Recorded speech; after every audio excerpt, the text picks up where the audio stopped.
బ్రహ్మ అహంకారం వల్లే ఐదవ తల నరికేశారు తెలుసా? అహంకారం దేవుడికైనా పతనం తెస్తుంది. ధర్మం కోసం శివుడు కోపంగా కూడా అవతరిస్తాడు. ఒకసారి బ్రహ్మ విష్ణువులు సృష్టిలో ఎవరు గొప్ప అని వాదిస్తున్నారు. అప్పుడు శివుడు అనంతమైన అగ్నిస్తంభంగా ప్రత్యక్షమయ్యాడు. బ్రహ్మకి పైభాగం కనబడలేదు, విష్ణువుకు కింద భాగం కనబడలేదు.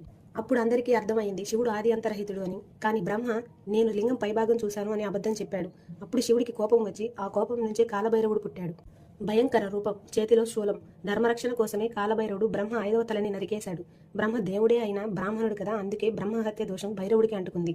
బ్రహ్మ తల కాలభైరవుడి చేతికి అంటుకుపోయింది. శివ ఆజ్ఞతో భైరవుడు లోకమంతా తిరిగి భిక్ష అడుగుతూ పుణ్యక్షేత్రాలు దర్శించినా దోషం పోలేదు. ఎందుకంటే దానం చేసే పాత్ర దైవిక శక్తి కలిగి ఉండాలి.